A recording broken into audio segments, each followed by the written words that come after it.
जय हिंद दोस्तों। आज हम एक नया सब्जेक्ट पढ़ेंगे जिसका नाम है अर्थशास्त्र। अर्थशास्त्र को इंग्लिश में इकोनॉमिक्स कहते हैं।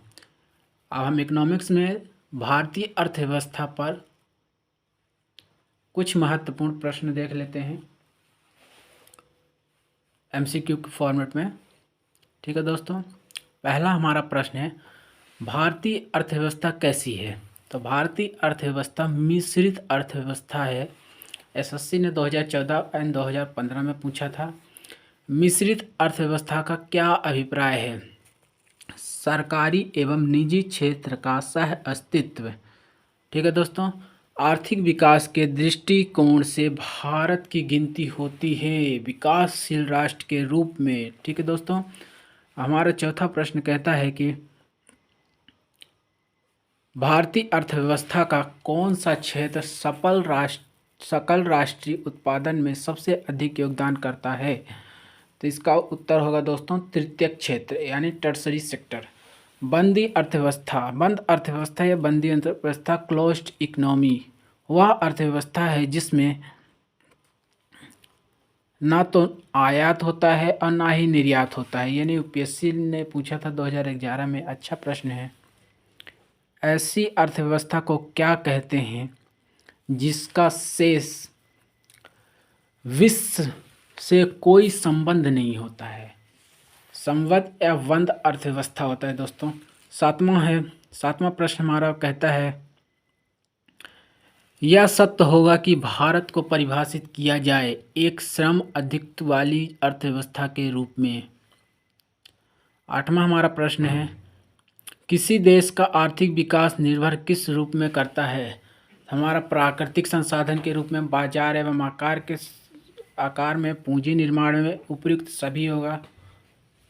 और वैश्वीकरण मतलब ग्लोबलाइजेशन का अर्थ क्या है दोस्तों? तो ग्लोबलाइजेशन का अर्थ है घरेलू अर्थव्यवस्था का वैश्विक अर्थव्यवस्था के साथ एकीकरण। ठीक है दोस्तों, वैश्वीकरण यानी ग्लोबलाइजेशन की प्रक्रिया से अभिप्राय क्या है? तो अंतर्राष्ट्रीय व्यापार में बाधाओं को समाप्त करना। 11वां प्रश्न है हमारा कि भारतीय अर्थव्यवस्था के वैश्वीकरण यानी ग्लोबलाइजेशन का अर्थ है दूसरे देशों के साथ आर्थिक संबंधों पर लगे प्रतिबंधों को यथासंभव कम से कम करना। हमारा 12वां प्रश्न है दोस्तों भारत में कुल श्रम शक्ति का लगभग कितना प्रतिशत भाग कृषि में लगा हुआ है? तो 54% उत्तर होगा। अब हमारा 13वां प्रश्न क्या कहता है दोस्तों? 13वां प्रश्न देख लेते हैं। भारत में अधिकतर बेरोजगारी है संरचनात्मक। ठीक है दोस्तों, भारत में बेरोजगारी के आंकड़े एकत्रित एवं प्रकाशित करता है एनएसएसओ प्रकाशित करता है भारत में बेरोजगारी के आंकड़े को। ठीक है दोस्तों, भारत में बेरोजगारी की किस्म पाई गई है। भारत में किस प्रकार की बेरोजगारी किस्म पाई गई है? तो भारत में ग्रामीण अल्प बेरोजगारी पाई गई है, संरचनात्मक बेरोजगारी पाई गई है, चक्री बेरोजगारी पाई गई है। इनमें से सभी बेरोजगारी पाई गई है दोस्तों। उत्तर ये होगा। कृषि में मूलतः किस प्रकार की बेरोजगारी की प्रधानता देखने को मिलती है? तो अदृश्य बेरोजगारी देखने को मिलती है। कृषि में बेरोजगारी का स्वरूप देखने को मिलता है संरचनात्मक बेरोजगारी, घर्षणात्मक बेरोजगारी एवं मौसमी बेरोजगारी। इनमें से सभी बेरोजगारी देखने को मिलती है हमें। फ्रैक्शन बेरोजगारी का अर्थ है दोस्तों आवश्यकता से अधिक लोगों का कार्यरत होना। ठीक है दोस्तों, 19वां प्रश्न हमारा कहता है कि भारत में ग्रामीण क्षेत्रों में कौन सा बेरोजगारी सर्वाधिक पाई जाती है? ग्रामीण क्षेत्रों में हमें मौसमी बेरोजगारी भी देखने को मिलती है या अदृश्य बेरोजगारी देखने को मिलती है। ये दोनों बेरोजगारी हमें ग्रामीण क्षेत्रों में देखने को मिलती है। वर्तमान समय में देश में किस प्रकार की बेरोजगारी की समस्या बहुत गंभीर समस्या बनी है? तो वर्तमान समय में देश में हमारी शिक्षा बेरोजगारी बहुत बड़ी समस्या बनी हुई है, बहुत बड़ी गंभीर समस्या बनी हुई है। इसका उत्तर होगा शिक्षित बेरोजगारी। ठीक है दोस्तों, 21वां प्रश्न हमारा है कि 21वां प्रश्न हमारा कहता है कि भारत में छिपी हुई बेरोजगारी एवं प्रच्छन्न बेरोजगारी मुख्य रूप से संबंधित है। कृषि बेरोजगारी, ग्रामीण बेरोजगारी एवं विनिर्माण क्षेत्र या शहरी क्षेत्र। नीचे दिए गए कूट का सही प्रयोग कीजिए। ठीक है दोस्तों, इसका उत्तर होगा प्रथम, फर्स्ट एंड सेकंड। कृषि बेरोजगारी एवं ग्रामीण बेरोजगारी प्रच्छन्न बेरोजगारी के मुख्य रूप है। ठीक है दोस्तों, हमारा 22वां प्रश्न कहता है हमसे कि संरचनात्मक बेरोजगारी का कारण है अपर्याप्त उत्पादन क्षमता। ठीक है दोस्तों, हमारा 23वां प्रश्न है कि शहरी क्षेत्रों में आमतौर पर किस प्रकार की बेरोजगारी दिखाई देती है। तो शिक्षित बेरोजगारी होगा, क्योंकि शहरी क्षेत्रों में आमतौर पर शिक्षित ही बेरोजगारी देखने को मिलेगी। बच्चे पढ़ पढ़ के बूढ़े हो गए, नौकरी मिल नहीं रही, तो शिक्षित ही बेरोजगारी पाई जाएगी। और क्या होगा? प्रच्छन्न बेरोजगारी का अर्थ सामान्यतः है जहां श्रम की सीमांत उत्पादक शून्य है। ठीक है दोस्तों, 25 प्रश्न हमारा कहता है, 25वां प्रश्न हमारा बोलता है कि किस प्रकार की बेरोजगारी में स्नातक तथा स्नातकोत्तर डिग्री वाले युवा नौकरियां प्राप्त नहीं कर पा रहे हैं। शैक्षिक बेरोजगारी दोस्तों, इसका भी उत्तर होगा। अब हम लोग देखते हैं 26 प्रश्न हमारा क्या बोलता है। 26 प्रश्न हमारा है कि बेरोजगारी तब तक होती है जब लोगों को वर्ष के कुछ महीने के दौरान रोजगार नहीं मिल पाता, उसे बोलते हैं मौसमी बेरोजगारी। दोस्तों, एसएससी ने 2017 में पूछा था ये प्रश्न। प्रच्छन्न बेरोजगारी को और किस नाम से जाना जाता है? प्रच्छन्न बेरोजगारी को अल्प रोजगार के नाम से जाना जाता है। ठीक है दोस्तों, प्रच्छन्न बेरोजगारी निम्न में से किसकी एक विशेषता है? कृषि की है। दोस्तों, निम्नलिखित में से कौन भारत में गरीबी रेखा का निर्धारण करता है? नीति आयोग। नीति आयोग करता है भाई गरीबी रेखा का निर्धारण। भारत में किस राज्य में गरीबों के प्रतिशत सबसे अधिक है? तो भारत में छत्तीसगढ़ राज्य में गरीबों का प्रतिशत सबसे अधिक देखने को मिलता है। अल्प विकसित देशों में से गरीबी का मुख्य कारण है आय में असमानता।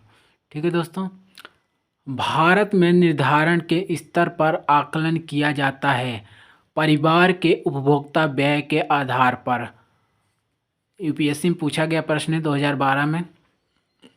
हमारा 33 प्रश्न कहता है कि मुख्यतः गरीबी उन्मूलन है तो निम्नलिखित में से किस प्रधानमंत्री ने मूल रूप से 20 सूत्री कार्यक्रम प्रारंभ किया? तो हमारी इंदिरा गांधी ने किया था ये कार्य। निम्नलिखित में से किस राज्य को अत्यधिक कुपोषण के कारण भारत का इथोपिया कहा जाता है? बाप रे, भारत का इथोपिया कहा जाता है। किस राज्य को कुपोषण का शिकार है? मध्य प्रदेश हमारा है। निम्नलिखित में से कौन सा एक सूचांक भारत में गरीबी की तीव्रता के माप के लिए सबसे उपयुक्त है? बहुआयामी गरीबी सूचांक। यूपीएससी 2015 में पूछा गया प्रश्न है। यूपीपीसीएस में दोस्तों यूपीएससी बुलाया है, सॉरी। निम्नलिखित में से कौन कार्यक्रम ग्रामीण भारत में गरीबी दूर करने हेतु है? इनमें से सभी होगा IRDP, TRYSCM, NREP। यूपीपीसीएस 2010 में पूछा गया प्रश्न है। 37 प्रश्न हमारा कहता है कि भारत में नगरीय गरीबी को जड़ ग्रामीण क्षेत्र से निहित है। कथन ए है हमारा। कथन भी हमारा कहता है कि ग्रामीण क्षेत्रों में शिक्षा का स्तर नीचा है। नीचे दिए गए कूट का सही उत्तर चुनिए। ए और आर दोनों सही हैं, परंतु आर एक की सही व्याख्या नहीं करता है। अब हमारा प्रश्न है 38 नंबर, हम लोग देख लेते हैं। कुल हमारे 49 प्रश्न हैं। ठीक है दोस्तों, अंत्योदय कार्यक्रम का उद्देश्य था गरीबी में सबसे अधिक गरीबों की मदद करना। कुटीर ज्योति योजना संबंध है ग्रामीण क्षेत्रों में गरीबी रेखा के नीचे जीवन यापन करने वाले परिवारों को विद्युत सुविधा उपलब्ध कराने से। वर्ल्ड डेवलपमेंट रिपोर्ट किसका वार्षिक प्रकाशन करता है? वर्ल्ड डेवलपमेंट रिपोर्ट किसका वार्षिक प्रकाशन करता है? तो IBRD का करता है दोस्तों, IBRD का करता है। ठीक है दोस्तों। मानव विकास सूचांक HDI ह्यूमन डेवलपमेंट इंडेक्स किसने बनाया था? तो UNDP का फुल फॉर्म होगा यूनाइटेड नेशन डेवलपमेंट प्रोग्राम। ये SSC में पूछा हुआ सवाल है 2012 पर।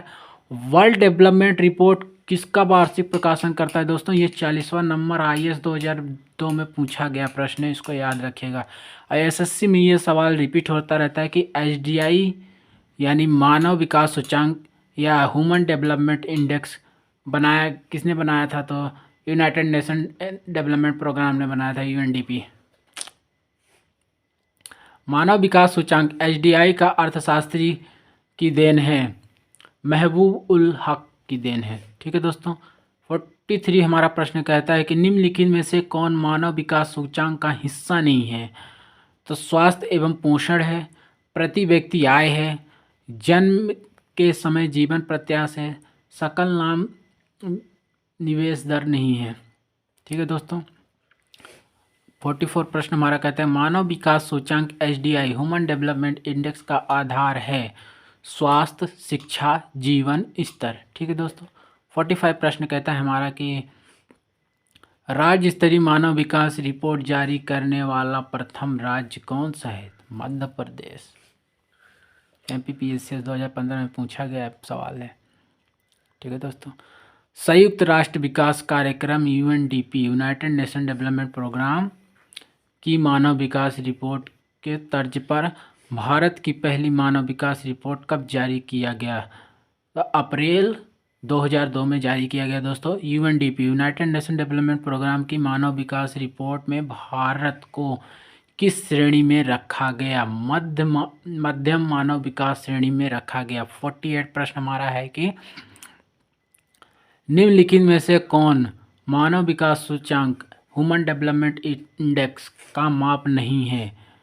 जीवन प्रत्यक्ष है, साक्षरता दर है, सकल नामांकन है, लिंग अनुपात नहीं है दोस्तों। ये हमारा SSC ने 2017 में प्रश्न पूछा था। आज का हमारा लास्ट प्रश्न है निम्नलिखित में से कौन एक असमानता घटाने का उपाय नहीं है? असमानता घटाने का उपाय नहीं है तो अर्थव्यवस्था का उदारीकरण नहीं है दोस्तों। UPP से 2009 में पूछा गया प्रश्न है। जय हिंद दोस्तों। अगर सेशन अच्छा लगा हो तो लाइक कीजिए, सब्सक्राइब कीजिए, अपने दोस्तों को शेयर कीजिए।